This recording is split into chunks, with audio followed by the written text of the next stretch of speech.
Camacho showed very little ring rust as he celebrated the new year with a TKO in the 5th round over a game Louis Burke.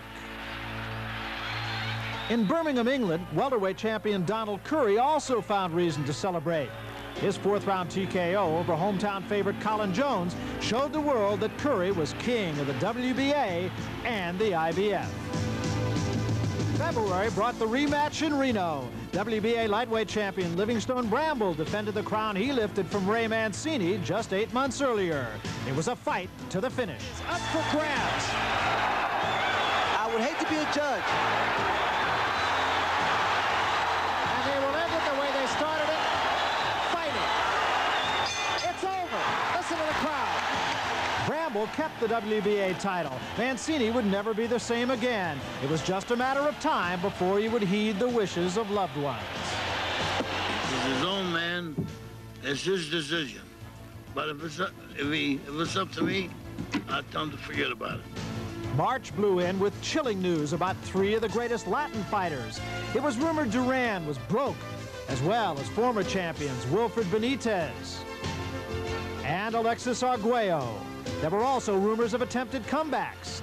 The man who sent Arguello into retirement, Aaron Pryor, was back with his 2nd fight in 2 years. He defended his IBF junior welterweight title over Gary Hinton, but soon after, the boxing world would ask, was this the Hawk's last fight?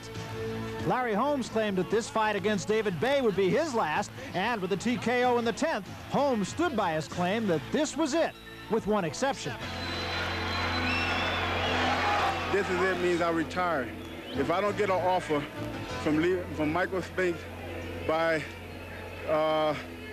end of April, I retire. April was marked by what has been called 1985's greatest fight. Marvelous Marvin Hagler put his undisputed middleweight crown on the line against Thomas Hitman Hearns. At all times. Shake hands, good luck to both of you. Hearns working that jab. He has a very quick jab. There's no denying. And he caught Hagler with 2 good jabs and a right hand that might have hurt Hagler. Tremendous pace in the 1st round. In Hagler's own words, this was war, and he went to work when he had to. Hearns quickly found out the marvelous one was no April Fool. This 3rd-round TKO was no contest. IBF lightweight champion Harry Arroyo was fooled by the ability of challenger Jimmy Paul. Arroyo was knocked down 3 times, and Paul walked away with a unanimous decision and the lightweight crown. The WBA heavyweight crown also changed hands. In his first defense since winning the title from Jerry Coetzee, Greg Page lost it to Tony Tubbs. Confusion in the heavyweight division continued. May brought Larry Holmes back to the ring. 48-0, Big Daddy. But Big Daddy wasn't facing Spinks. Instead, it was Carl Williams. The 2 heavyweights battled it out for 15 rounds. The young Williams hurt the older Holmes. And although he kept his title, the truth was that Larry had seen better days, and it was written all over his face. And since Jerry Cooney fought less than 10 rounds in 36 months, it seems he came out of retirement to retire. In San Juan, WBA junior lightweight champion Rocky Lockridge retired too soon. Wilfredo Gómez snatched his title, proving that in order to beat a hometown boxer, you got to knock him out. For Gómez, it was title number 3. In June, Barry McGuigan was looking for title number 1. With Dad's rendition of Danny Boy, the hometown hero went to work, and his job was to capture the WBA featherweight title from Eusebio Pedroza. After 15 rounds, boxing's fastest rising star had dethroned boxing's longest reigning champion with all the emotion of a fairy tale come true.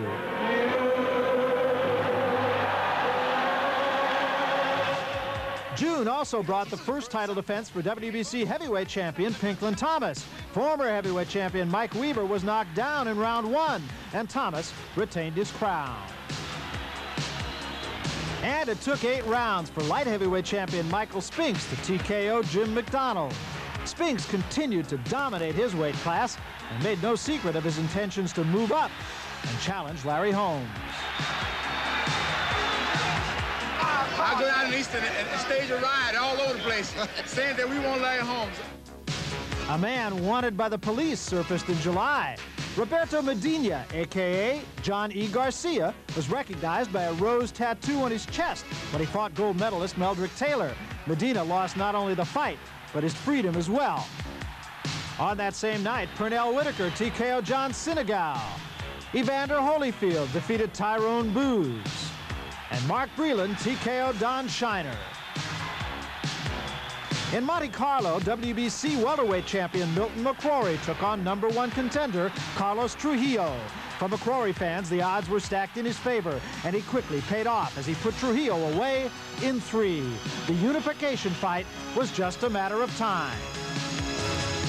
In August, it was macho time again, as Héctor Camacho tried to capture his 2nd world title. Champion Jose Luis Ramirez was dazzled for 12 rounds by the flashy contender and was knocked down in the 3rd. It was a good left hand, and down goes Ramirez. Camacho's glitter continued to sparkle, but hopes were doused of a Mancini confrontation when Ray decided to quit. And a match with Aaron Pryor was also never to be. Pryor's drug-related activities outside the ring proved to be his eventual undoing. He had become his own worst enemy. And in August, it was confirmed that Arguello was again putting on the gloves. I'm ready and I'm willing to do it, and let's see how far I can go.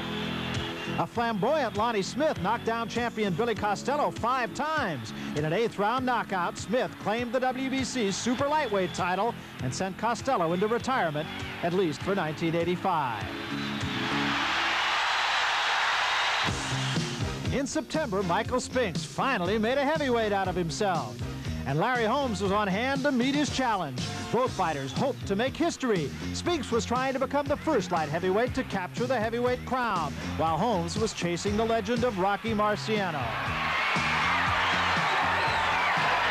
For the winner, and new IBF. Realizing that immortality had eluded him, and disappointed Holmes, disappointed his fans. I mean, if you really want to get technical about the whole thing, Rocky couldn't carry my jockstrap. In October, WBC featherweight champion Azuma Nelson of Ghana got one step closer to a unification fight with WBA champion Barry McGuigan when he delivered a devastating uppercut to knock out England's Pat Cowdell in the opening round. Meanwhile, Marvelous Marvin Hagler claimed injury and backed out of his fight with John Mugabe. In November, all the boxing news came from out of the ring. Don King praised America as he was absolved of any wrongdoing in the tax charges brought against him. And after nearly 2 decades in prison, former middleweight Rubin "Hurricane" Carter was freed from a New Jersey jail. Sadly, though, the boxing world mourned the passing of Cus D'Amato.